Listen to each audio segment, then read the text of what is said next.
Evening and welcome everyone again. Selamat malam dan selamat datang kembali saudara-saudari sekalian. I trust that God has been blessing, keeping, and encouraging you. Saya percaya bahwa Tuhan telah menjaga, Tuhan telah memberkati dan juga menguatkan saudara-saudari sekalian. It is such an honor to be brought into God's presence again and again, and especially the privilege to worship with all of you as a family. Ini merupakan sebuah kehormatan untuk kita boleh kembali ke hadirat Tuhan dan juga merupakan sebuah sukacita untuk boleh beribadah bersama dengan saudara-saudari sekalian sebagai sebuah keluarga. If you've noticed, the enemy also has been busy trying to disturb the meetings and trying to do all that he can. Jika Anda menyadari bahwa sang musuh juga sedang sibuk untuk berusaha mengacaukan akan pertemuan ini dengan apapun yang dapat dia lakukan. But we thank God for the gospel still marches on. Tetapi kita berterima kasih karena firman Tuhan masih berjalan maju ke depan. So thank you again, friends. Thank you for your prayers and thank you for your support. Jadi terima kasih kembali saudara-saudari sekalian. Terima kasih untuk doa-doa saudara dan terima kasih untuk support yang telah diberikan. Let us bow our heads for prayer as we ask God to guide us and usher us through this study again. Mari kita berdoa untuk meminta akan Tuhan menjaga dan juga membantu kita memahami akan firman-Nya. Let us pray. Mari kita berdoa. Loving Father in heaven, thank you so much for this gift. Bapa kami yang bertata di dalam surga, terima kasih kembali untuk kesempatan ini. Thank you for gathering us in your loving and holy presence. Terima kasih karena telah mengumpulkan kami di hadirat-Mu yang penuh dengan kasih dan juga kesucian. We thank you, God, for the power of your word. Kami berterima kasih juga ya Tuhan untuk kekuatan dari firman-Mu. We thank you, God, for all that you're doing to bring this salvific word to all our lives. Kami berterima kasih ya Tuhan untuk semua yang telah Engkau lakukan untuk boleh membawa berita keselamatan ini kepada kehidupan kami. Thank you, God, for how you've held and preserved our connections through these past days. Kami juga berterima kasih ya Tuhan karena Engkau telah menjaga akan koneksi internet kami selama beberapa hari ini. And as we go to your word again, we plead, Lord God, that you would please continue to hold us and our connection. Dan saat kami akan mempelajari kembali akan firman-Mu ya Tuhan, kami memohon agar kiranya Engkau boleh menjaga akan kami dan juga internet koneksi kami. Please bless our brethren joining us from different places. Kiranya Engkau juga boleh memberkati akan saudara-saudari kami yang mengikuti dari tempat yang berbeda-beda. Especially pray, Lord, for those who the devil is trying to keep back from joining these meetings. Dan kami juga berdoa secara khusus untuk mereka yang bergumul untuk mengikuti akan pertemuan ini. May your name stand uplifted and exalted. Kiranya nama-Mu yang selalu ditinggikan dan diagungkan. Thank thee and praise thee in Jesus' name. Berterima kasih dan juga memuji akan Engkau di dalam nama Tuhan Yesus. Amen. Amin. Welcome again, friends. Welcome. Selamat datang kembali saudara-saudari sekalian. We have been blessed by God and the wonderful truths He is bringing home to us. Kita telah diberkati oleh Tuhan dan juga kebenaran yang telah diberikan bagi kita untuk boleh kita pelajari kembali. I really hope the studies have been helping you and perhaps shedding more light on what we knew. Saya berharap bahwa pelajaran yang telah kita pelajari boleh memberkati saudara dan juga memberikan pemahaman yang baru mengenai ke-10 hukum ini. I want to thank God for I have been blessed for this experience. Saya mau berterima kasih kepada Tuhan karena saya telah diberkati dengan pengalaman ini. And I want to thank God for how He's upheld my friends who have gone through their own challenges, but God has been using us and we thank Him for that great honor. Dan saya juga mau berterima kasih kepada Tuhan karena telah menegakkan, karena telah bersama-sama dengan saudara-saudari yang telah menghadapi challenge dalam mempelajari akan pelajaran ini. If you're new to the study, hanya nama Tuhan yang dipuji. If you're new to the study, our series is entitled The 10 Promises. Jika Anda baru saja mengikuti akan pelajaran ini, pelajaran kita pada minggu berjalan ini berjudul ke-10 janji. We're studying the 10 commandments, but recognizing they're really 10 promises. Kita mempelajari ke-10 hukum, tetapi menyadari bahwa ini adalah ke-10 janji. The standard of righteousness is high. standar dari kebenaran itu sangat tinggi.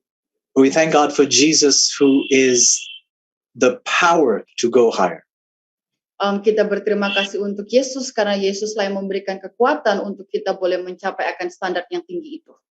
We study how in the words of Jesus, he says that the commandments really define love. They're all about love.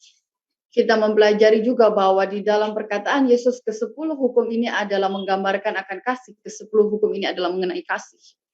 And we recognize that we want to appreciate the love element of the commandments.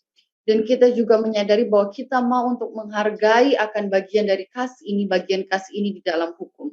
We've got to learn that every act of transgression of God's law is an act of unlove. It's such an unloving thing to do.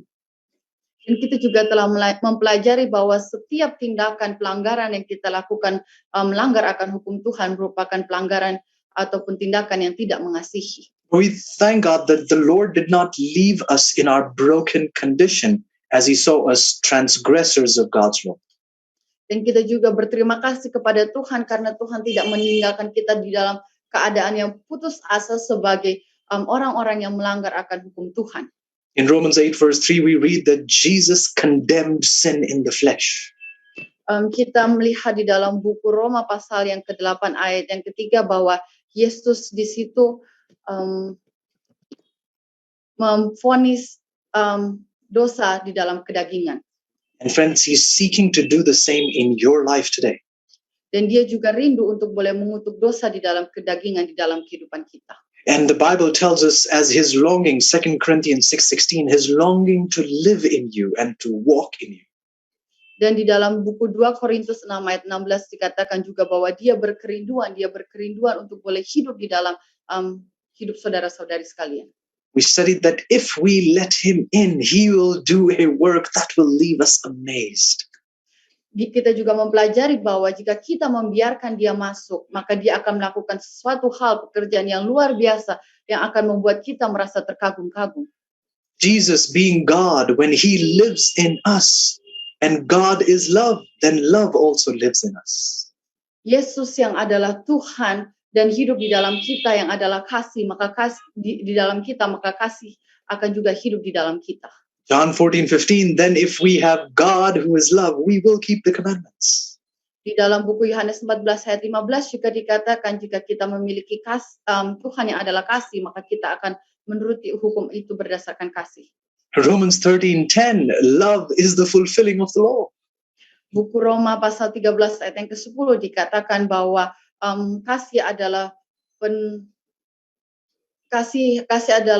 penegakan dari hukum tersebut. We spend a lot of energy trying to keep the law, but without the power to keep the law, how are we expected to abide by the law? Kita telah berusaha dengan begitu keras untuk boleh memenuhi akan hukum tersebut, tetapi jika kita tidak memiliki kasih tersebut, bagaimana kita dapat memenuhi hukum tersebut? So we need Jesus, friends, in order to fulfill the law.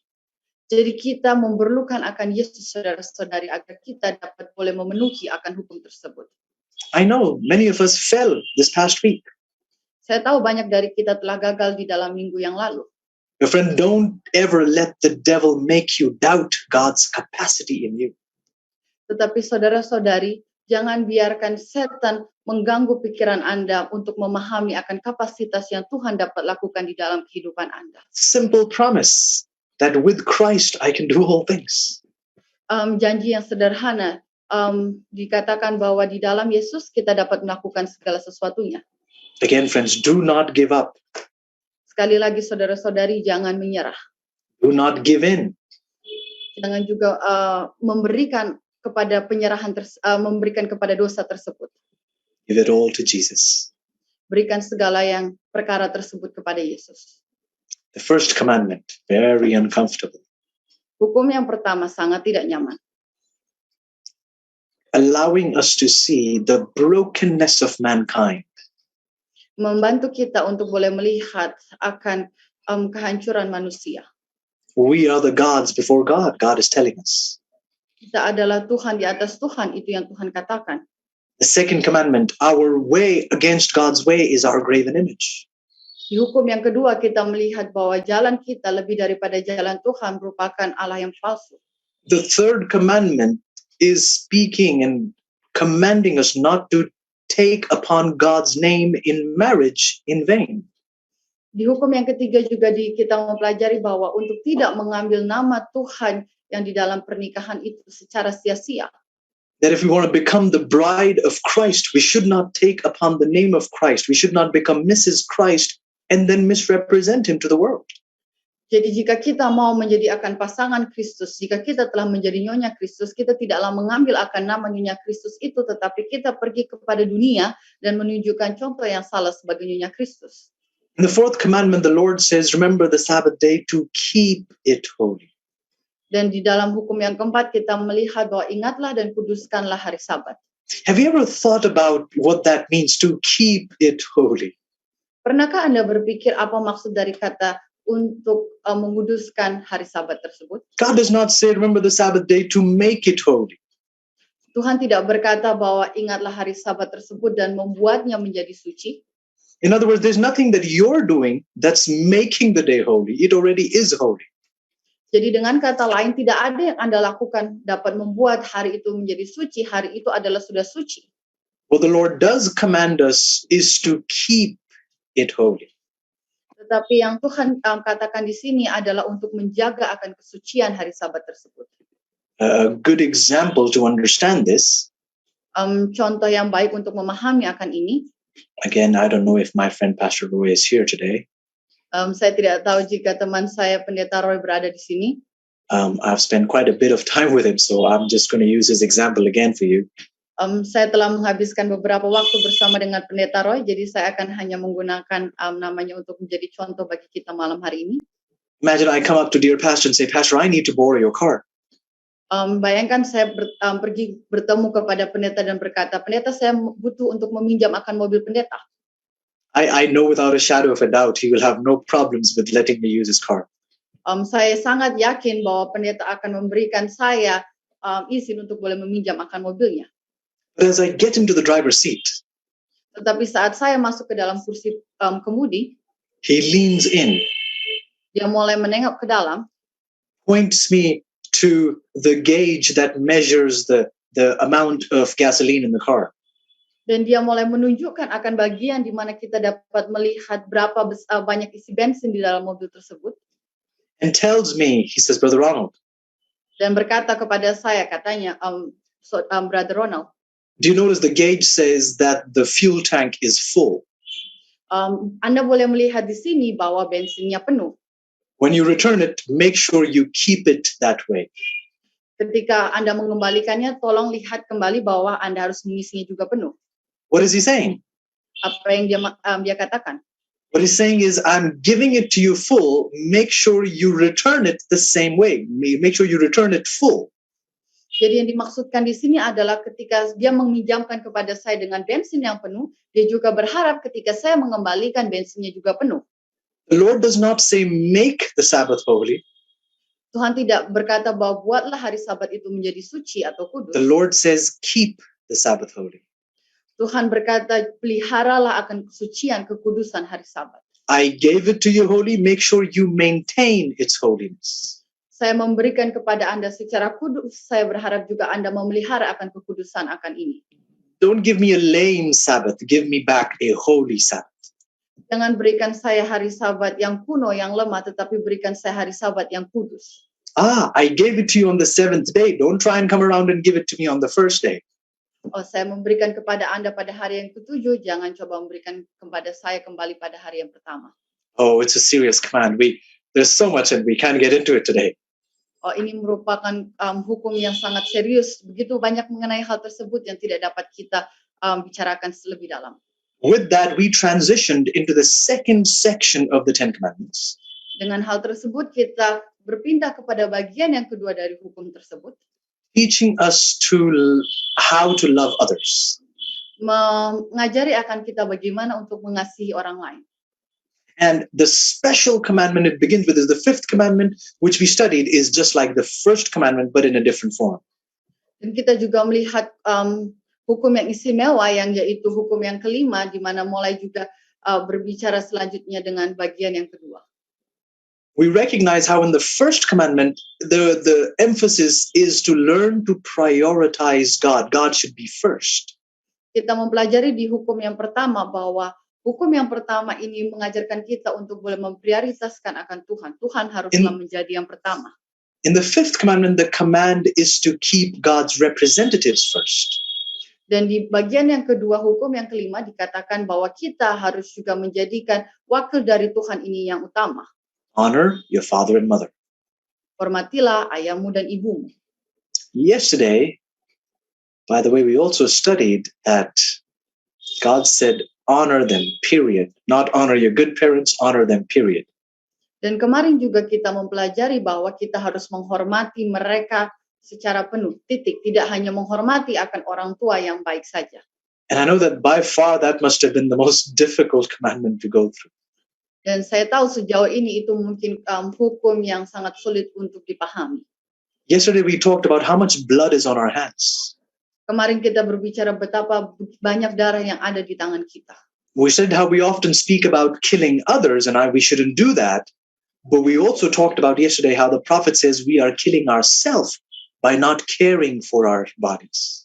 Kita seringkali berbicara mengenai membunuh orang lain dan kita mengetahui akan itu. Tetapi kemarin kita telah mempelajari bahwa hukum tersebut juga berbicara mengenai kita membunuh diri kita sendiri seperti yang dikatakan oleh Nabi dengan tidak menjaga akan kesehatan kita.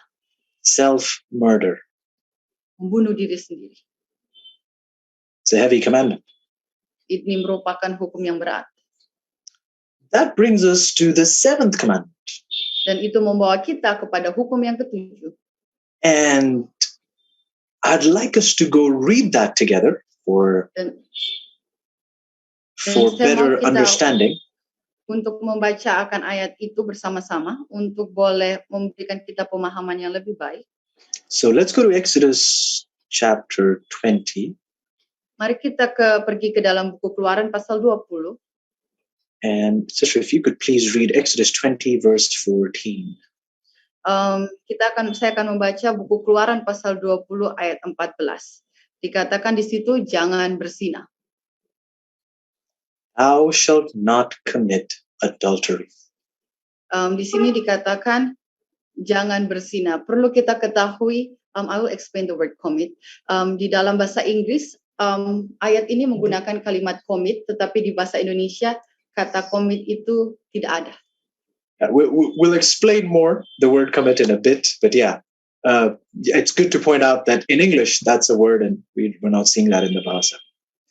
Jadi kita akan membicarakan kata commit itu lebih lanjut, tetapi perlu kita pahami bahwa pada malam hari ini kita akan membahas Keluaran 20 ayat 14 berdasarkan pemahaman bahasa Inggris thou shall not commit adultery. Jika di dalam translation pengertian literal bahasa Indonesia itu menjadi jangan engkau melakukan persinahan. Now, when we look at the seventh commandment, jadi jika Anda melihat akan hukum yang ketujuh, we say, now wait a minute, that's talking about adultery. Anda dapat melihat di sini, itu berbicara mengenai persinahan. We say, wait, it doesn't make sense. Why would God reserve this commandment for number 7?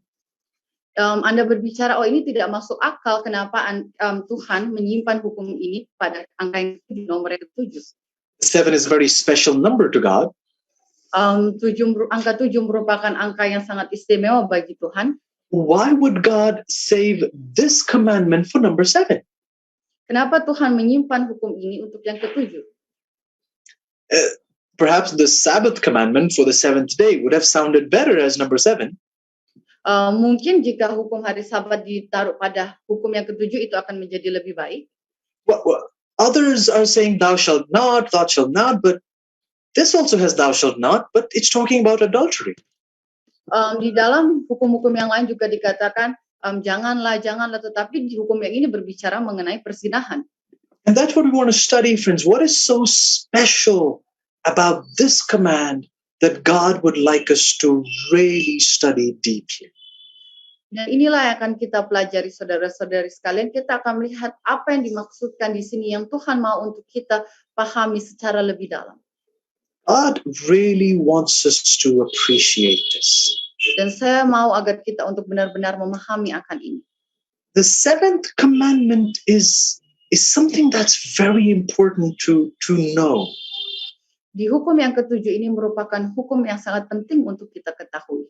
Because when you look at adultery, do you recognize that adultery is also committing adultery, breaking commandment 7 is also breaking commandment number 6. Ketika kita berbicara mengenai persinahan di sini, dapatkah kita memahami juga bahwa persinahan ini juga bukan hanya berbicara mengenai di hukum yang ketujuh, tetapi juga melanggar akan hukum yang keenam. Commandment number 6 is thou shalt not kill. Di hukum yang keenam dikatakan jangan membunuh. When you commit adultery, you're killing a relationship. Ketika Anda sedang melakukan persinahan, Anda sedang membunuh akan sebuah hubungan. When you commit adultery, you're breaking commandment number 8. Ketika Anda melakukan persinahan, Anda sedang melanggar hukum yang ke-8. Because you're stealing, thou shalt not steal, commandment number 8. Karena Anda sedang mencuri, hukum yang ke-8 berkata jangan mencuri. You're stealing, you're taking that which does not belong to you. Engkau mengambil sesuatu yang tidak merupakan milik Anda. When you break commandment number 7, thou shalt not commit adultery. Ketika Anda melanggar akan hukum yang ke-7, jangan berzina. You're also breaking commandment number 9. Anda juga sedang melanggar hukum yang ke-9. Oh, that's a heavy commandment. Oh, ini merupakan hukum yang sangat berat. We think commandment number 9 is only against speaking lies. Kita berpikir bahwa hukum yang ke-9 hanyalah mengenai ketika kita berbicara sesuatu yang dusta. Oh, we will go deeper and appreciate it. Tetapi kita akan berbicara lebih dalam dan menghargai akan hukum tersebut. When you commit adultery, you break commandment number 9. Ketika Anda sedang melakukan persinahan, Anda sedang melanggar juga hukum yang ke-9. Because you bear false witness of who you are. Karena Anda sedang mengatakan saksi dusta mengenai diri Anda sendiri. We'll understand that more. You'll understand this statement better when we study that. Anda akan memahami akan pernyataan ini lebih baik ketika kita mempelajari hukum tersebut. In committing adultery, you also break commandment 10. Ketika Anda melakukan persinahan, Anda juga melanggar akan hukum yang ke-10. Because you're coveting that which is not yours. Karena Anda mengingini sesuatu yang bukan milik Anda. And so the words of James come to life. James 2 verse 10. You know what that says. I don't even have to read that out for you. Jadi di sini kata-kata dari buku Yakobus pasal 2 ayat yang ke-10 menjadi nyata. Saya tidak perlu membacanya. Anda tahu apa kata tersebut, Yakobus? In James 2:10, what he's simply saying is, whoever shall keep the whole law and yet offend in one point, he's guilty of all. Di dalam buku Yakobus 2 ayat yang ke-10 dikatakan, sebab siapa saja yang ingin memelihara seluruh Taurat, tetapi tersandung dalam salah satunya, dia telah menjadi bersalah terhadap seluruhnya. So we notice the far reaches of this commandment. Jadi kita memahami betapa luasnya lingkup pemahaman daripada hukum ini. Now, I first of all, I want us to begin by understanding these two important words in English, adultery and fornication. Jadi sebelum kita lebih lanjut, saya mau kita untuk memahami akan kedua kata ini, yaitu adultery dan fornication di dalam bahasa Inggris.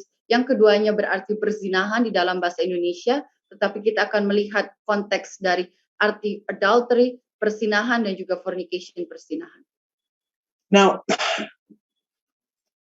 we want to understand that, and maybe this statement is something you want to write down, and then we'll break it down what this means. All fornication is not adultery. Jadi di sini yang saya mau jelaskan bagi saudara bahwa dalam bahasa Inggrisnya semua fornication atau hubungan badan pranikah tidaklah adultery yang merupakan hubungan badan pasca nikah. But all adultery is a form of fornication. Tetapi semua adultery adalah termasuk dalam fornication karena dilakukan pada pasangan pernikahannya. Let's explain that. Mari kita jelaskan mengenai hal ini. You see, fornication Jadi di sini kata fornication is an unlawful sexual act. merupakan hubungan badan yang bertentangan dengan hukum. Did we get that? Fornication is an unlawful sexual act. Apakah saudara memahami itu? Fornication, persinahan adalah hubungan badan yang bertentangan dengan hukum.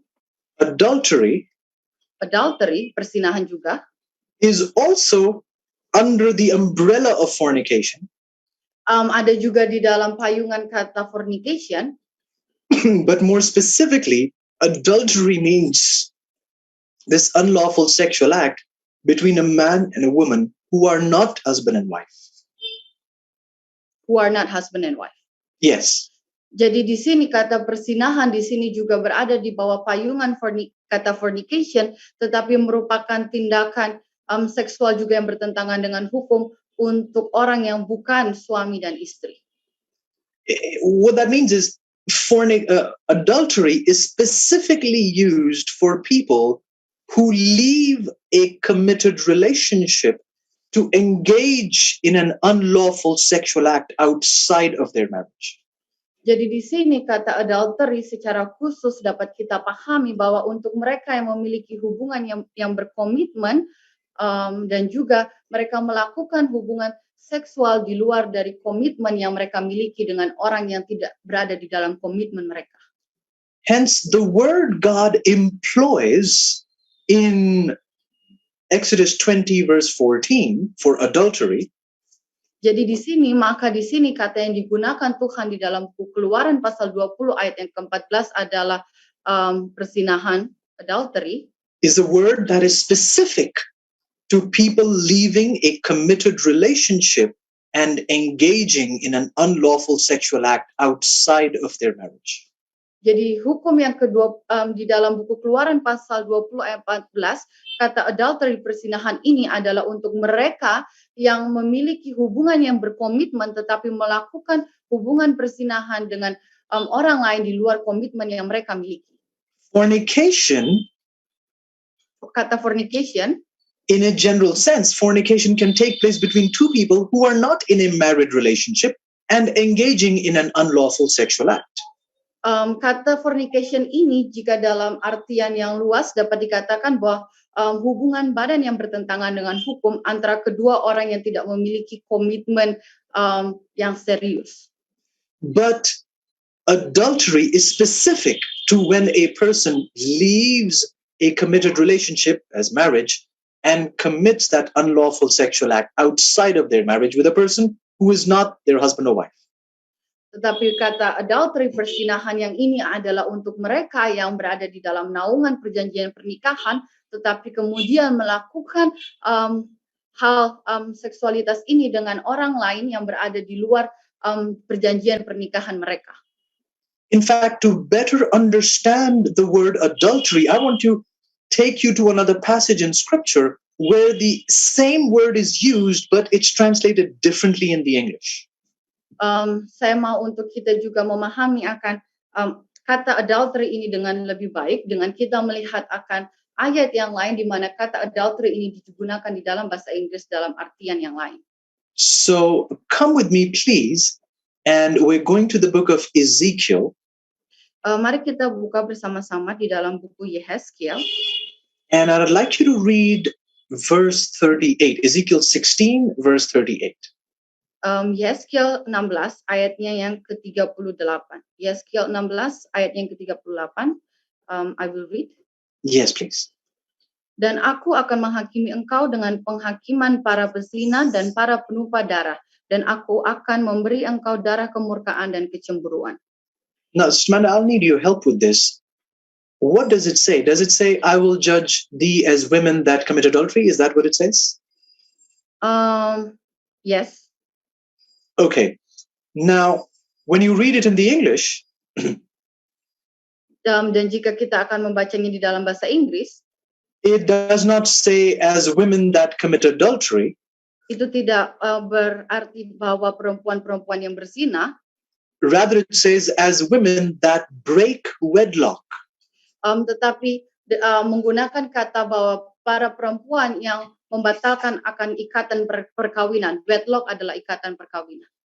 Now that's interesting because the word used there is the same Hebrew word as Exodus 20:14 that's used for adultery. Ini sangat menarik karena kata yang digunakan di situ adalah kata yang sama digunakan juga di dalam buku Keluaran pasal 20 mengenai persinahan. But here in explaining the word deeper, the Lord explains it. That word is also translated as breaking a marriage, breaking wedlock. Tetapi di sini ketika Tuhan akan menjelaskan lebih dalam mengenai kata persinahan tersebut di dalam buku Yeskiel 16 ayat 38, Tuhan menggunakan kata wedlock atau yang mengatakan bahwa membatalkan ikatan pernikahan. And it's a very powerful understanding Itu merupakan pemahaman yang sangat penting because committing adultery is you declaring an end to your marriage. That's what your act, that's what it's declaring. karena ketika Anda melakukan persinahan, Anda menyatakan bahwa Anda mengakhiri akan pernikahan Anda. Anda menyatakan hal tersebut. Now, if you're taking notes and you want to go deeper, understand that the word for adultery here is the word na'af. Jika Anda sedang mencatat atau Anda mempelajari lebih dalam, perhatikan kalimat persinahan di sini adalah kata na'af. And if you want to write it down in English, it's N-A-A-P-H. Jika Anda mau menuliskannya di dalam bahasa Inggris, ini merupakan huruf N, A, A, P, dan H. So, na'af. Na'af. Now, then when we speak of fornication, Dan ketika kita berbicara mengenai fornication, persinahan, then we're speaking about a different word. dan kita berbicara mengenai kata yang lain. Let's take a look at an example. Let's go in also Ezekiel 16:26. Kita akan melihat contoh yang lain di dalam buku Yeskiel 16 ayat yang ke-26. Dikatakan, please. Engkau melakukan persundalan dengan orang Mesir, tetanggamu si aurat besar, dan memperbanyak percabulan untuk membangkitkan murkaku. Now, notice here, it's also saying thou has also committed. In English, it's fornication, but I guess in Bahasa it's the same word. Di dalam bahasa Inggris fornication, dalam bahasa juga hal yang sama.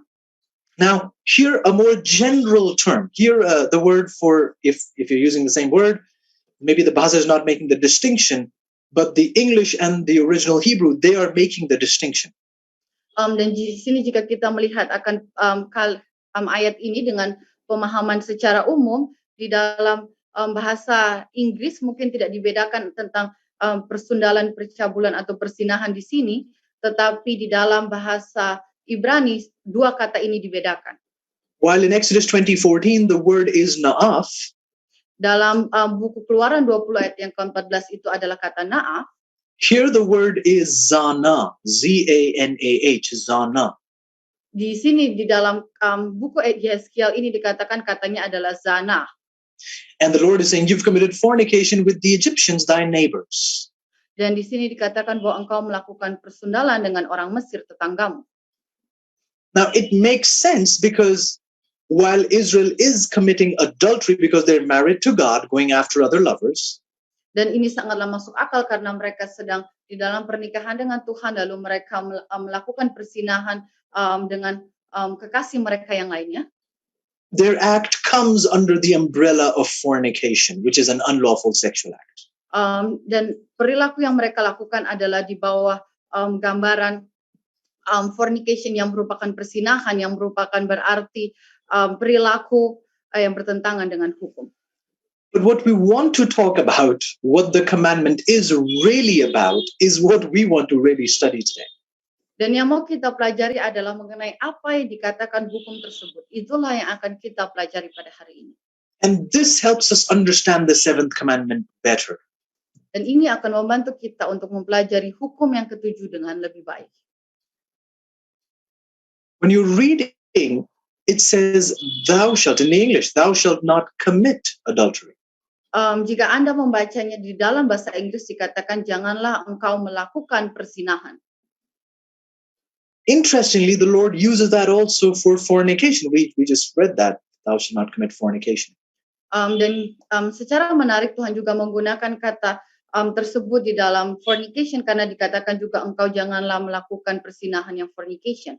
Friends, what's important to notice is that when God speaks of this act, he uses the word commit. Dan yang sangat menarik di sini saudara-saudari, ketika Tuhan mengatakan mengenai perbuatan ini, Tuhan menggunakan kata commit yang berarti melakukan. And then that word commit is used before the word adultery or before the word fornication. Dan kata melakukan tersebut digunakan sebelum kata persinahan yang fornication dan juga persinahan yang adultery. It's the only commandment that uses the word. Itu adalah satu-satunya hukum yang menggunakan. God never said don't commit stealing. God never said that. Tuhan tidak pernah berkata jangan melakukan pencurian. Tuhan tidak pernah berkata seperti itu. God did not say don't commit killing. Tuhan tidak berkata jangan melakukan pembunuhan. Tuhan tidak berkata seperti itu. But God does say don't commit adultery. Tetapi Tuhan berkata jangan melakukan persinahan. You see, friends, adultery is the last word in the commandment. Saudara-saudari dapat melihat bahwa persinahan merupakan kata terakhir di dalam hukum tersebut. And the emphasis is not on the adultery, the emphasis is on commit. Dan penekanannya bukan terdapat pada kata persinahan, tetapi penekanannya terdapat pada kata komit atau melakukan. Because the emphasis of the seventh commandment is about helping you keep your commitment. Karena penekanan di dalam hukum yang ketujuh ini adalah untuk membantu kita memahami, menolong, akan menjaga akan komitmen kita. Because friends, adultery is a change in commitment. Karena saudara-saudari persinahan merupakan perubahan di dalam komitmen saudara-saudari. Of course, he's using the word adultery because remember, this is a husband speaking to his wife. Don't forget that marriage context of the commandments. Tentu saja dia menggunakan kata persinahan di sini karena ingatlah konteks daripada hukum ini adalah mengenai seorang suami berbicara kepada istrinya. So he's speaking to his wife. He's saying, no, I need you to understand adultery. What you see, two people unlawfully on a bed, that comes later. Adultery really is a change of commitment in your heart. Jadi di sini yang dimaksudkan ketika Tuhan berbicara kepada ingatlah suami kepada istrinya, di sini diingatkan bahwa persinahan bukanlah hanya mengenai ketika orang berada melakukan hubungan badan yang bertentangan dengan hukum, tetapi juga ketika seseorang melakukan perubahan di dalam komitmen di dalam hatinya. What's happening on that unlawful bed is actually a result of what took place already in your heart. Apa yang telah dilakukan di dalam hubungan badan yang bertentangan dengan hukum di ranjang tersebut merupakan hasil daripada apa yang ada pada hati orang tersebut. If you notice, God has been speaking about commandments in this very sense. Jika Anda mempelajari, jika Anda memahami bahwa Tuhan telah berbicara mengenai hukum tersebut dengan cara seperti ini. His focus is not so much on the actions as much as it is on the motives and intents of the heart. Fokusnya bukan hanya pada mengenai apa hasil yang dilakukan, tetapi juga terlihat di dalam motif latar belakang apa yang menjadi maksud di dalam hatinya. And so while we focus a lot on the outward expression of a sexual act, God is saying that adultery took place a long time ago when you changed your commitment from being committed to me to now being committed to this. Jadi di sini meskipun kita sangat fokus kepada hasil akhir daripada persinahan tersebut yang telah dilakukan di luar, tetapi Tuhan di sini berkata bahwa hal tersebut terjadi karena telah terjadi terlebih dahulu di hati, di mana Anda telah mengubah hati Anda yang awalnya berkomitmen kepada Tuhan kepada komitmen yang lainnya. In the problem is also a solution. Di dalam masalah ada juga ada hasil jawabannya. Adultery is the last word, and you may try too hard to keep yourself from adultery. Persinahan merupakan kata yang terakhir dan Anda mungkin berusaha dengan sangat keras untuk menjaga diri Anda dari persinahan. And that battle, that effort is needed, I agree. Dan juga usaha-usaha tersebut, melawan tersebut itu sangatlah penting, saya setuju. But the power to overcome adultery is in the commitment. Tetapi kekuatan untuk melawan persinahan tersebut ada di dalam komitmen. You see, when you commit yourself to God, Anda dapat melihat di sini jika Anda memberikan komitmen Anda kepada Tuhan. You've got to understand something about a committed relationship.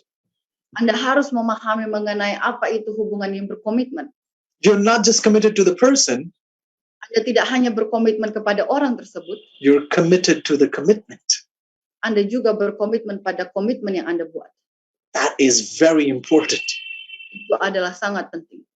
In many relationships, Di banyak hubungan, when the spouse found out, oh, my spouse cheated on me with someone else, ketika sebuah pasangan menemukan bahwa pasangannya sedang melakukan hal tersebut dengan orang lain, to get even with him, I'll do the same thing. Untuk menjadi sama dengan pasangan saya, maka saya akan melakukan hal yang lain. God works on a different level. Tuhan bekerja dengan level yang berbeda. He's never trying to get even with you. Dia tidak pernah mencoba untuk menjadi sama seperti Anda. Because he's not just committed to you as a person, he's committed to the commitment he made to you. Karena dia bukan hanya berkomitmen kepada Anda sebagai seseorang, tetapi dia juga berkomitmen pada komitmen yang dia buat terhadap Anda. Do we understand this, friends? Apakah kita memahami akan ini, saudara-saudari sekalian? Thou shalt not change your commitment. Janganlah engkau mengubah akan komitmen Anda. Interestingly, you may think, oh, so this is only for married people. Sangat menarik, mungkin Anda berpikir, oh ini hanya untuk mereka yang telah menikah. Why is God using the word commit even for fornication? Because a fornication can take place even outside a committed relationship, two single people. Lalu kenapa Tuhan menggunakan kata persinahan ini di dalam artian fornication? Karena fornication yang telah kita pahami adalah untuk mereka yang masih sendiri dan belum berada di dalam naungan pernikahan.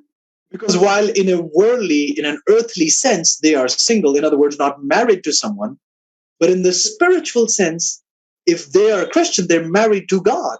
So any unlawful sexual act is a breach, a change of commitment in their relationship to God. Karena di dalam kehidupan dunia mungkin mereka adalah seseorang yang sendiri, mereka tidak memiliki hubungan pernikahan, tetapi ketika mereka adalah seorang Kristen, mereka memiliki hubungan dengan Tuhan, dan disinilah yang dimaksud dengan persinahan yang dapat dilakukan jika mereka memiliki hubungan dengan Tuhan, dan itu merupakan jembatan yang mereka miliki dengan Tuhan. I hope you understand this. Saya harap saudara-saudari memahami akan itu. Thou shalt not change your commitment. Janganlah engkau mengubah akan komitmenmu. Whenever I think of this, I actually also am reminded of my grandparents. Setiap kali saya memikirkan akan hal ini, saya teringat akan nenek dan kakek saya. They've both rested in the Lord. Mereka telah meninggal di dalam Tuhan. My grandfather was an amazingly spiritual person. Kakek saya adalah orang yang sangat saleh. Absolutely committed to God. Sangat-sangat berkomitmen dengan Tuhan. Passed away at the age of 98 by God's grace. Meninggal pada usia yang ke-89 oleh kasih karunia Tuhan. And grandmother passed away about 86 when she was about 86. Dan nenek saya meninggal pada usia yang ke-86. In speaking of commitment, I'm reminded of an incident that took place. Berbicara mengenai komitmen, saya mengingat akan kejadian yang telah terjadi. We were sitting around the dinner table. Kami sedang duduk di meja makan. Grandfather was on one side, and right opposite to him, I think, was grandmother sitting. Jadi kakek saya berada di meja satunya dan nenek saya berada di daerah meja satunya. I think grandmother, they have 7 children. Jadi saya rasa nenek dan kakek saya memiliki 7 anak. Their eldest son was sitting next to them, I believe. Saya percaya anak yang paling tua sedang duduk dekat dengan mereka. I was also at that table. Some other relatives also were around the table. Saya juga sedang duduk di meja tersebut dan juga dengan keluarga yang lainnya. And grandmother, for some reason, was unhappy with grandfather. Dan pada satu alasan, nenek saya sedang tidak senang dengan kakek saya. And so in the presence of all her children and grandchildren, she came out saying, oh, he's stubborn like a donkey. Jadi dengan begitu banyak keluarga yang berkumpul di saat itu karena nenek saya sedang tidak senang, dan dia berkata bahwa dia keras kepala seperti seekor keledai kepada kakek saya. And you hear that and say, whoa, that's so disrespectful. In front of all these people, she just said you're stubborn like a donkey. Dan ketika Anda mendengarkan kata tersebut, Anda mulai berkata bahwa, ini merupakan suatu kata-kata yang tidak sopan dikatakan kepada kakek saya di depan begitu banyak orang, keluarga. Grandfather, grandfather, on the other hand, cool as breeze. Dan kakek saya yang berada di sisi meja yang lain dengan sangat tenang, sangat tenang. I guess he leans into his elder son. Saya rasa saat itu dia sedang menggeserkan badannya ke anaknya yang paling tua. Says, now, why did she call me a donkey? She could have called me a horse. Lalu berkata kepada nenek, kenapa Anda mau manggil saya keledai? Anda dapat memanggil saya kuda. Well, I sit back and to this day, that's a little hard for me to digest. Dan sampai saat ini saya duduk dan saya masih tidak dapat memahami akan hal tersebut. Those of you who are married know what I'm talking about. Untuk Anda yang menikah, Anda tahu apa yang saya maksudkan di sini. Wife calls you donkey in front of everyone. Oh, she's had it that day. Oh. Seorang istri memanggil Anda keledai di depan banyak orang. Oh, dia telah selesai pada hari itu. Oh, woman, you've crossed the line. I'm going to take you down this time. Wanita, Anda telah melewati batas. Saya akan mengakhiri akan ini. How dare you call me like that? Betapa beraninya Anda memanggil saya seperti itu. But here was a man committed to God and to his wife. Tetapi di sini adalah seorang pria yang berkomitmen kepada Tuhan dan istrinya. It took me, I guess, many years to finally understand what took place that day. Itu membutuhkan waktu kurang lebih bertahun-tahun bagi saya untuk memahami mengenai apa yang terjadi pada hari itu. While everyone started laughing when grandfather said that, saat orang-orang mulai tertawa ketika saya mengatakan hal tersebut, I guess what we did not realize, saya rasa apa yang kita tidak pahami, he is so committed to God and to his wife. Dia sangat berkomitmen dengan Tuhan dan istrinya. One, he did not allow what she said to phase him away from his peace in God. Yang pertama, dia tidak mengizinkan apa yang dikatakan oleh istrinya untuk mengacaukan akan kedamaian hati yang dia miliki dengan Tuhan. And secondly, he saved the respect of his wife so that her children and grandchildren don't look at her in a negative light. He took the attention completely away from the negative she had just spoken. Dan yang kedua, dia mengambil akan situasi tersebut dari kenegatifan menjadi menghargai akan istrinya sehingga orang-orang, cucu-cucunya dan juga keluarganya tidak melihat hal tersebut secara negatif. Honestly, I've not seen many spouses behave that way. Sejujurnya, saya tidak pernah melihat begitu banyak pasangan yang melakukan hal tersebut. Is that how you treat your spouse? Itukah cara Anda memperlakukan akan pasangan Anda? Are you committed to God enough that you understand what it means to be committed to your spouse? Apakah Anda telah berkomitmen dengan secara kuat dengan Tuhan sehingga Anda memahami apa itu untuk berkomitmen dengan istri atau pasangan Anda? The issue is commitment. Isunya di sini adalah mengenai komitmen. You see, the reason why many people are struggling in their committed relationships. Mari kita lihat di sini mengapa banyak orang mengalami pergumulan di dalam hubungan yang berkomitmen. Is because many people enter marriage very unsatisfied. Karena banyak orang memasuki pernikahan dengan secara tidak memiliki rasa puas. And the devil sees that you're making a mistake. The devil sees this is not the person you're supposed to be with. He's the one who brought you to this person. Dan setan di sini melihat bahwa Anda telah melakukan kesalahan, Anda seharusnya tidak bersama dengan orang tersebut. And he sees you're not satisfied and you're entering this relationship without commitment. Dan di sini Anda merasa tidak puas dan Anda memasuki akan hubungan ini tanpa komitmen. Which is why my young friends really, really need to consider 3 very important decisions in life. Dan oleh sebab itu orang-orang muda saya perlu Anda untuk memahami akan ketiga hal ini, keputusan yang perlu Anda ambil di dalam hidup Anda. The greatest and highest decision you make in life is to decide to give God your all. Keputusan yang paling besar dan paling tinggi yang Anda miliki di dalam hidup Anda adalah ketika Anda memberikan kepada Tuhan keseluruhan hidup Anda. The decision you make to accept God as your living, loving, personal Savior. Keputusan yang Anda buat ketika Anda mengambil akan Tuhan sebagai juru selamat Anda yang hidup, yang penuh kasih. The next great decision you make in life is the life work God would have you do. Dan keputusan kedua yang besar juga yang perlu Anda ambil di dalam hidup adalah ketika Anda melakukan pekerjaan yang mau Tuhan untuk Anda lakukan. And only last, do we consider the decision for the life partner God would have you have? Dan yang terakhir, barulah kita melihat bahwa mengambil keputusan mengenai pasangan hidup yang Tuhan mau untuk Anda miliki. Now, what I want to emphasize is that I've not given you 3 random decisions. Yang saya mau Anda untuk pahami di sini adalah saya tidak memberikan Anda 3 keputusan secara acak. Friends, these decisions have to be made in precisely the order, the chronological order in which I've given them to you. Dan di sini saya mau Anda memahami bahwa ketiga keputusan ini harus dilakukan dengan tepat, dengan tatanan yang telah saya berikan kepada saudara. It can save your marriage. Ini dapat menyelamatkan pernikahan Anda. You have to make the first and the most important, and it has to be priority, that you have to decide to give God your all. Anda harus menjadikan Yesus sebagai yang terutama, sebagai yang terbaik, dan itu menjadi hal yang utama di dalam hidup Anda. And if God has indeed become your all in all, then the second great decision comes into play. God, I've given you my all, and I want you to lead me, please. In what work would you have me do for you for the rest of my life?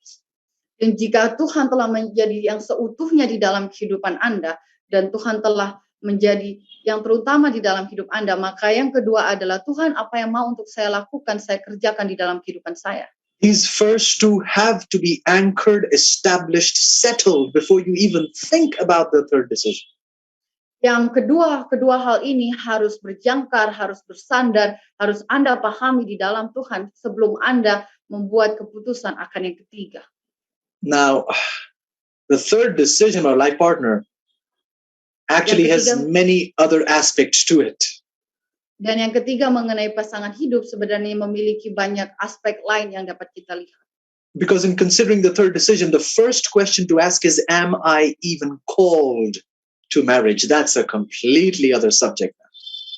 Dan untuk memahami akan yang ketiga, kita harus memahami juga yang pertama, apakah juga kita terpanggil untuk memiliki hubungan pernikahan.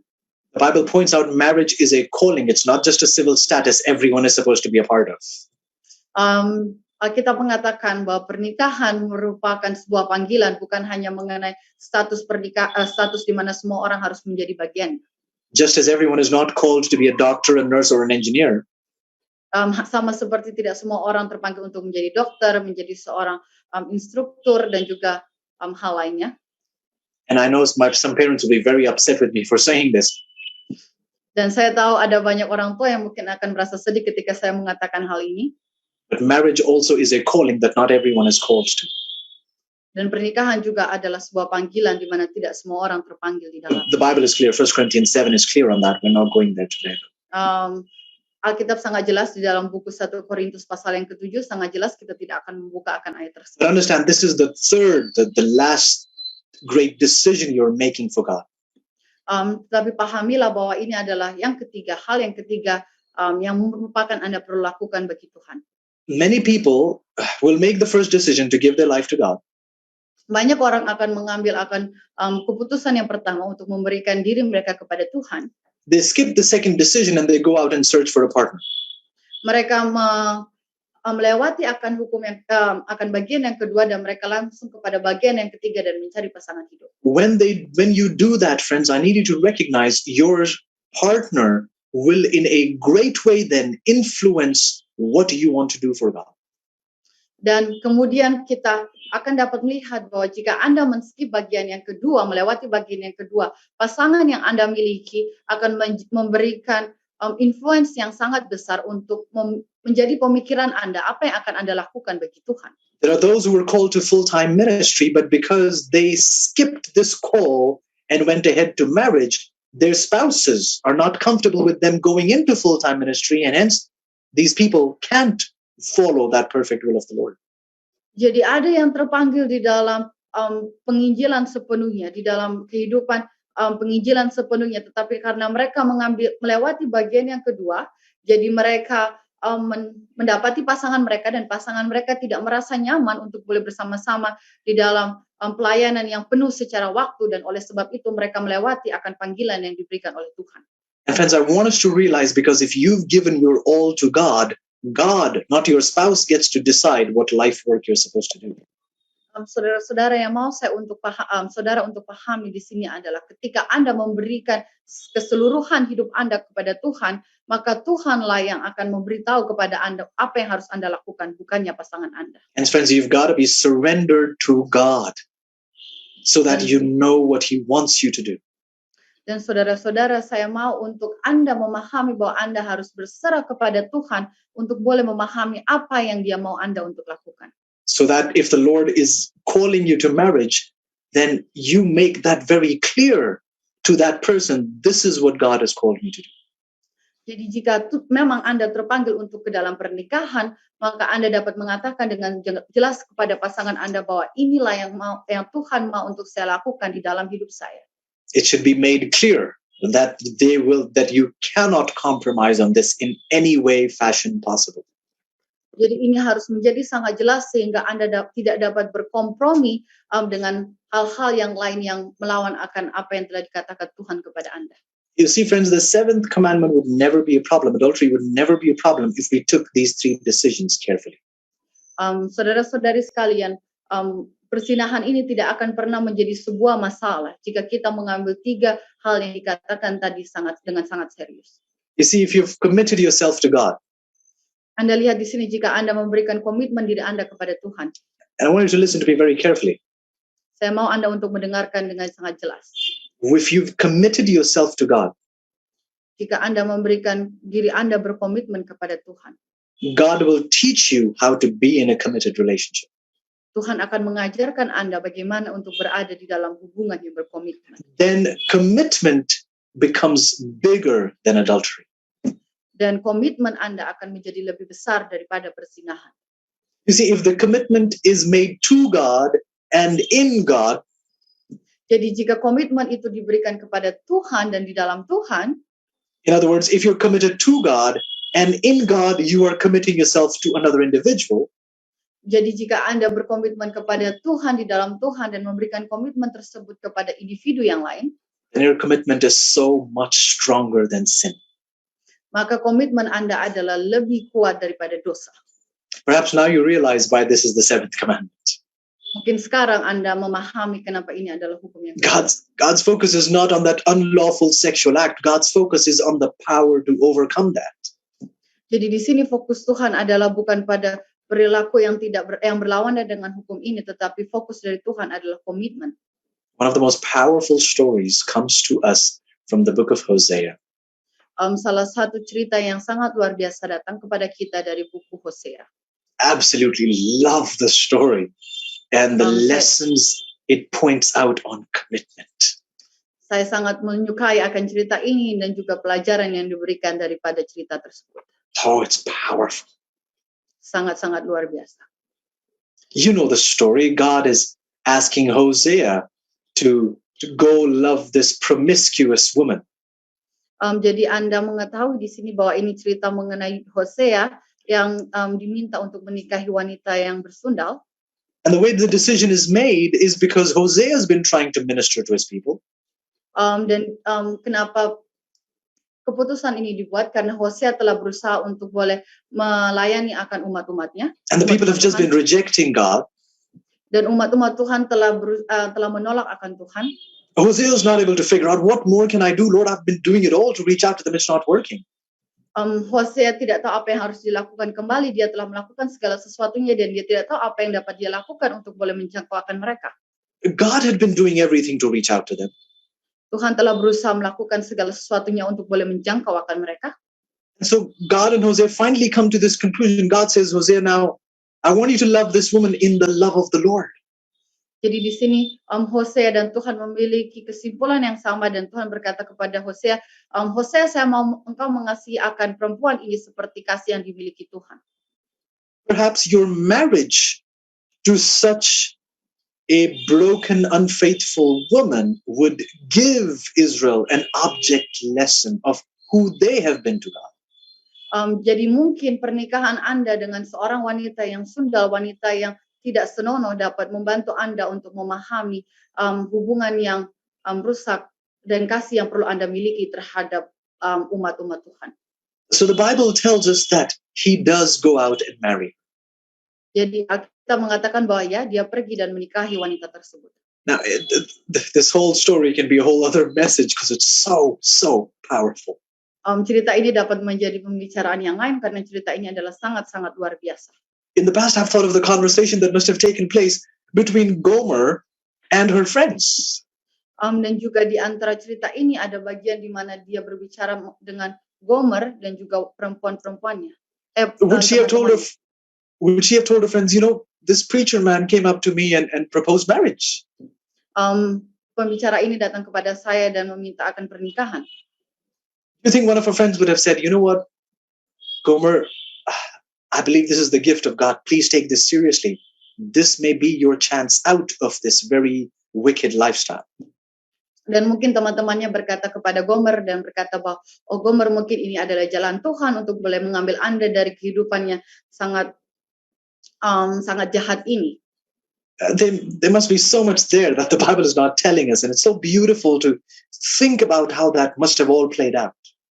Dan ini merupakan banyak cerita lagi di dalamnya mungkin yang tidak dikatakan oleh Alkitab dan begitu banyak hal lain yang tidak dijelaskan. Nonetheless, she does get married to Hosea. Tetapi lebih daripada itu ya, dia menikah dengan Hosea, Gomer. Understand also, Hosea is a straight preacher of the truth. Dan kita juga perlu memahami bahwa Hosea adalah seorang pembicara kebenaran yang sangat terus terang. He's not someone with a mega church who is preaching half the gospel. Dia bukan seseorang dengan gereja yang besar dan mengatakan mengenai sebagian dari kebenaran Alkitab. What I'm trying to say, he's not a very rich preacher. Dengan kata lain, dia bukanlah seorang pembicara yang sangat kaya. She, on the other hand, has gotten accustomed to the lavish lifestyle that her lovers bestow upon her. Dengan artian yang lain, sedangkan si Gomer memiliki kehidupan yang mewah dan juga keuangan yang telah dia biasanya miliki dari kehidupannya. So, Gomer goes back to her lovers. Jadi di sini Gomer kembali kepada kekasihnya. Gives herself back into prostitution. Dia kembali lagi ke dalam dunia percabulan, persundalan. The story takes an interesting turn when Hosea goes back to God and say, God, what do? I really love her. I know who she is, but I really love her. Dan cerita ini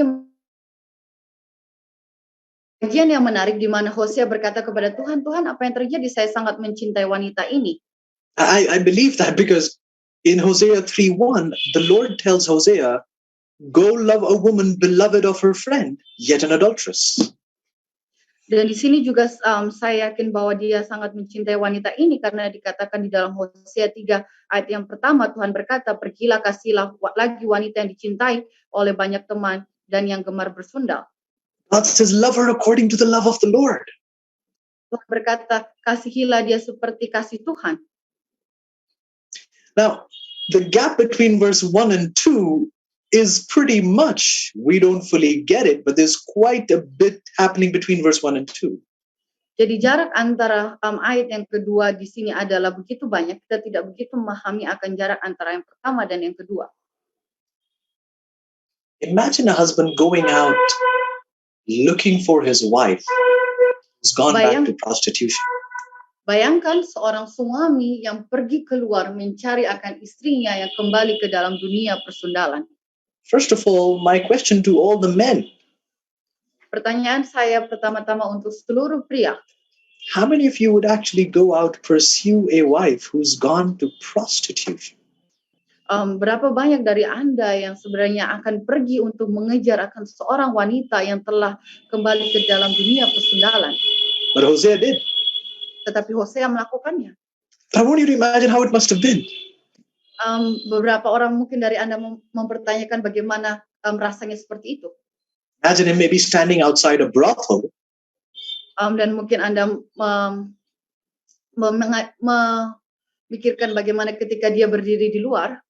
And he stands out because he's dressed so differently. Dia terlihat berbeda karena dia memiliki baju yang berbeda di depan rumah bordil.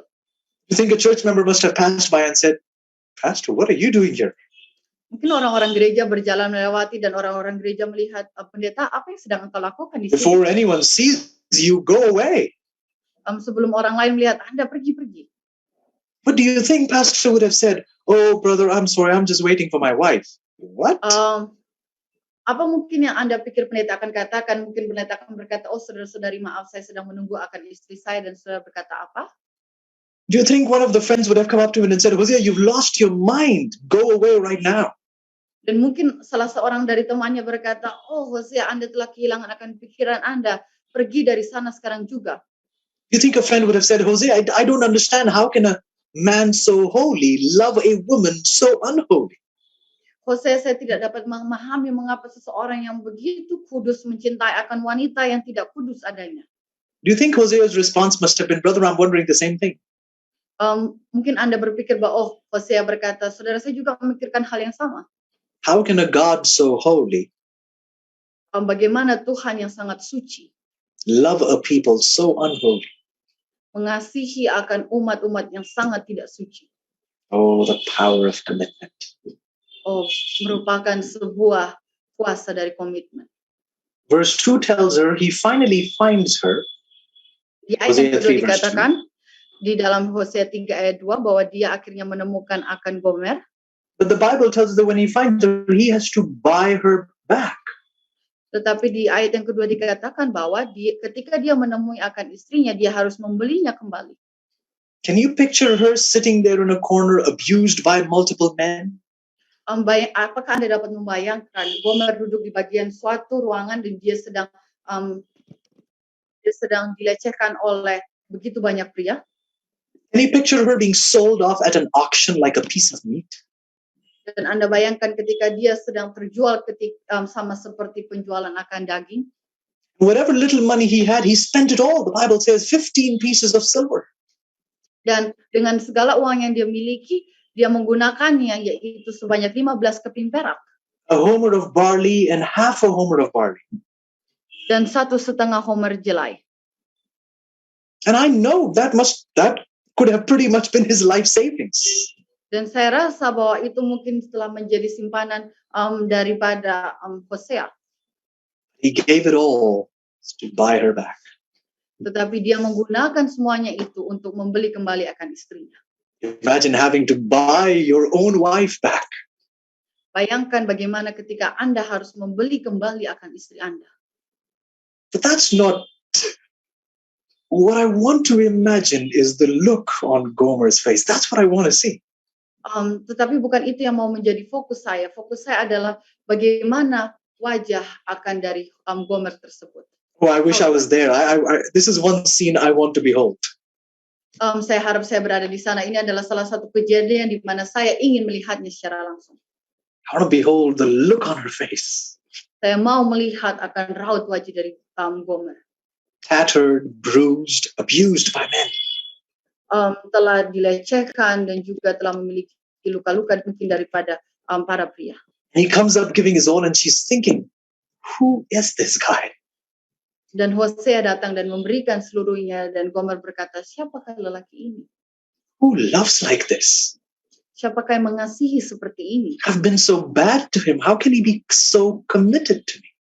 Saya telah berperilaku begitu buruk kepada dia, tetapi kenapa dia begitu berkomitmen terhadap saya?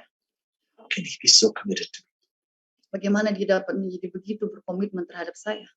Can you picture him? She's so broken. Dapatkah Anda melihat perempuan ini begitu hancur? So weak from all the sexual abuse that he might have had to carry her in his arms. Sangat lemah dari pelecehan yang telah dia alami dan mungkin bahkan Hosea perlu untuk mengangkat akan Gomer. Can you picture it? Can you picture it? Dapatkah Anda membayangkan hal tersebut? Can you picture it? Perhaps he's just looking straight, making sure, he's carefully carrying her.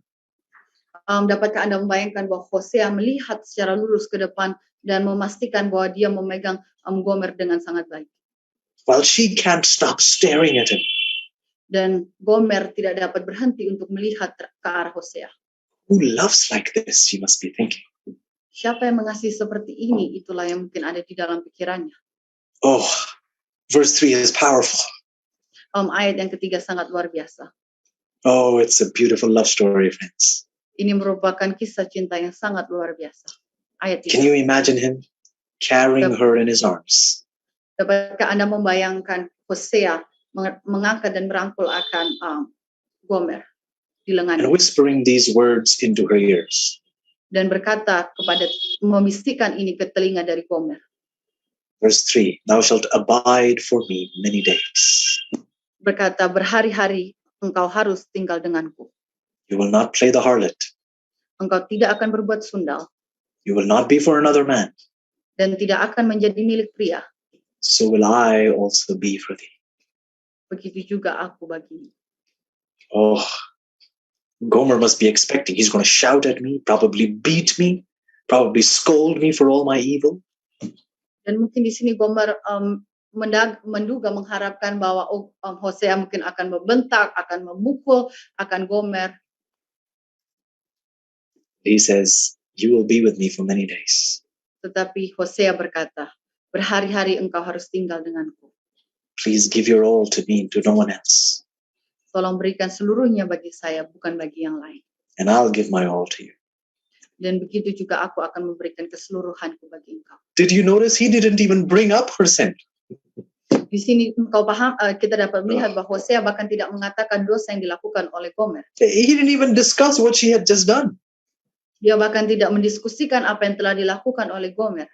He just speaks of a glorious future. Dia hanya membicarakan masa depan yang penuh dengan harapan. His commitment Komitmennya was stronger than her adultery. lebih kuat daripada persinahan yang telah dilakukan oleh Gomer. And is your commitment greater than adultery? Saudara-saudari, apakah komitmen Anda lebih besar daripada persinahan? There's a shocking text in that chapter. Ini merupakan ayat yang sangat mengagetkan di dalam pasal tersebut. Perhaps two texts and we will close. Mungkin dua ayat dan kita akan menutup. Now God applying the situation back to Israel, making the connection between Hosea and Gomer and God and Israel. Dan sekarang Tuhan mengaplikasikan akan situasi tersebut kepada Israel, membuat koneksi antara cerita dari Gomer dan juga bangsa Israel. Hosea had said to Gomer, you will abide with me many days. Hosea telah berkata kepada Gomer, berhari-hari engkau harus tinggal denganku. And now God is saying in verse 4, the children of Israel will abide many days without a king, without a prince. Dan di sini di ayat yang keempat dikatakan bahwa Bani Israel juga harus tinggal dengan dia berhari-hari tanpa raja. Tanpa In verse pemimpin. 5, the Lord says, after that, the children of Israel will return and seek the Lord their God. They will seek their husband. Dan di sini di ayat yang kelima kita melihat bahwa sesudah itu Bani Israel akan berbalik dan akan mencari Tuhan, mencari akan suami mereka. And then God says, they will not just seek their God, they will seek David, their king. Dan Tuhan berkata juga bahwa mereka tidak akan mencari akan Tuhan mereka, tetapi juga Daud raja mereka. Wait. It makes sense they're going to seek God, but they're also going to seek David, their king. Ya, ini merupakan masuk akal jika mereka harus mencari akan Tuhan, tetapi mencari raja mereka Daud. David, who is popular in the Bible for his adultery. Daud yang merupakan sangat populer di dalam Alkitab dengan persinahannya. An adulterous people will go seek that adulterous king. Seseorang yang telah melakukan persundalan juga akan mencari seorang raja yang telah melakukan persundalan. We think we understand God. Kita pikir kita mengetahui akan Tuhan. But God is deep, friends. God is deep. Tetapi Tuhan lebih dalam, saudara-saudara. David's sin of murder. Daud memiliki dosa membunuh. David's sin of stealing. Daud juga berdosa untuk mencuri. David's sin of adultery, of covetousness. Daud juga berdosa untuk mengingini akan milik orang lain, persinahan. David's false witness. Daud juga mengatakan saksi dusta. It's all there as a result of his adulterous act. Dan itu semua ada di sana karena perlakuan persinahannya. You know the story. When he finally gets Bathsheba after he's killed Uriah.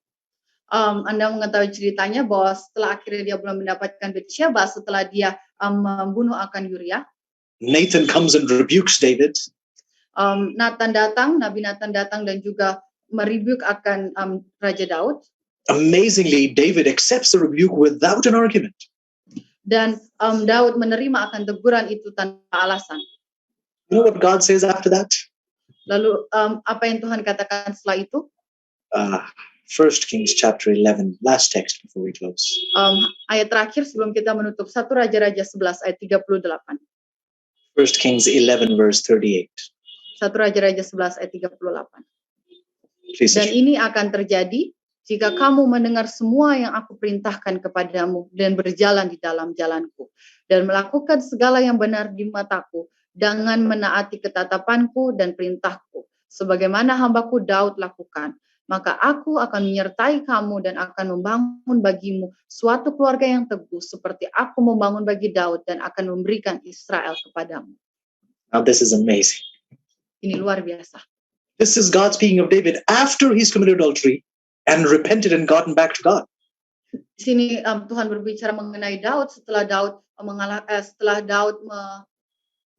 memohon maaf, setelah Daud juga melewati akan persinahan. And now God is giving David, presenting David as an example of righteousness. Oh, Dan di sini Tuhan menunjukkan akan Daud dan menunjukkan Daud sebagai contoh dari apa itu kebenaran. as an example of an individual who walks in God's ways. Dan menunjukkan sebagai contoh bagaimana seseorang yang berjalan di jalan Tuhan. As an example of a man who does right in God's sight. Sebagai contoh seorang pria yang berjalan dengan Tuhan di mata Tuhan, dengan benar di mata Tuhan. As an example of a man who keeps God's commandments. Sebagai contoh dari seorang manusia yang menuruti akan perintah Tuhan. Come on, Lord, of all the people, David? Tetapi Tuhan dari begitu banyak orang Daud, God says yes. Tuhan berkata iya. Because David is a pristine example. Karena Daud adalah contoh salah satu contoh satu-satunya. That if you give your messed up head, if you surrender it to God, God can get your head back straight. Jika Anda memberikan pikiran Anda yang kacau kepada Tuhan, maka Tuhan akan dapat membenarkan itu kembali. You may have lived an adulterous, broken, destitute life. Anda mungkin telah menghidupkan akan kehidupan yang penuh dengan persinahan, kehancuran. If you give yourself to God, Jika Anda memberikan diri Anda kepada Tuhan, He is able. Dia dapat. I hope you consider this. Saya harap saudara-saudara dapat memikirkan akan hal ini. A short note at the end. Merupakan pesan singkat di bagian akhir. While Jesus himself points out that adultery is an acceptable ground for divorce, Tuhan juga menunjukkan bahwa persinahan merupakan dasar daripada divorce. that does not mean that God does not require you to forgive the person.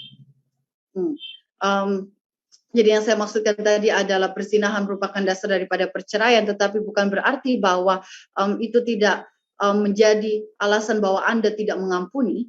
Your spouse may have committed adultery and walked away from the marriage. Seorang pasangan mungkin telah melakukan persinahan dan berjalan jauh daripada pernikahan. While divorce is an acceptable ground, it's not a mandatory ground. But it is an acceptable ground for divorce. Persinahan merupakan dasar daripada perceraian. The Lord still requires you to forgive the cheating spouse. Tetapi Tuhan masih menuntut Anda untuk memaafkan akan pasangan Anda yang telah mendustai Anda. You may no longer be with them if the Lord impresses you. Mungkin Anda tidak akan bersama dengan orang itu lagi jika itu merupakan perkataan Tuhan bagi Anda. But God requires us to forgive. Tetapi Tuhan masih menuntut kita untuk boleh memaafkan. I shall not change your commitment. Janganlah engkau mengubah akan komitmen Anda. I hope this has been a revelation, friends. Saya harap ini merupakan suatu penjelasan bagi kita. I pray that if you want to learn commitment, Saya harap jika Anda mau untuk memahami, mempelajari akan komitmen, look at Jesus on the cross. lihat lagi kepada Yesus di kayu salib. Turn your eyes upon Jesus. Pandanglah kepada Yesus. He will teach you. Dia akan mengajarkan Anda. He in you will help you to never change your commitment. Dia di dalam Anda akan membantu Anda untuk tidak pernah mengganti akan komitmen Anda. If that is your desire, I invite you to kneel with me as we pray. Jika itu merupakan kerinduan Anda, saya mengundang kita semua untuk bertelut dan berdoa. Let's pray. Mari kita berdoa. Loving God, Bapa yang penuh kasih, thank you for this special time. terima kasih untuk waktu yang istimewa ini. Thank you for your very special word. Terima kasih untuk firman-Mu yang begitu luar biasa. Thank you for the hope we receive in such broken times. Terima kasih untuk harapan yang boleh kami terima di saat-saat yang buruk seperti ini. Thank you, dear God, for taking the time to speak to us Terima kasih ya Tuhan karena telah mengambil waktu untuk berbicara kepada kami. and for pointing out the power of commitment. Dan untuk boleh menunjukkan akan kekuatan daripada komitmen. Thank you, Lord, for loving us so much. Terima kasih ya Tuhan karena telah mengasihi kami begitu dalam. And thank you for allowing us to behold the perfect example of commitment in you. Terima kasih juga karena boleh mengizinkan kami untuk boleh melihat akan contoh dari komitmen yang sempurna daripada. We truly need you, Lord, Kami benar-benar membutuhkan akan Engkau ya Tuhan. much more than we think we do. Lebih daripada apa yang kami pikirkan. We pray, God, that you would humble our hearts to know how to love you more. Kiranya ya Tuhan kami berdoa agar Engkau boleh merendahkan hati kami untuk boleh mengetahui bagaimana untuk mengasihi-Mu lebih dalam. We pray for Jesus. Kami berdoa untuk Yesus. For only when he is in us can we be enabled to never change our commitment. Hanya ketika Yesus berada di dalam kami, maka kami dapat dikuatkan untuk boleh tidak mengganti akan komitmen kami. May your name forever be praised. Kiranya hanya nama-Mu yang selalu dipuji. We thank you in Jesus' name. Kami berterima kasih kepadamu di dalam nama Tuhan Yesus. Amen. Amin.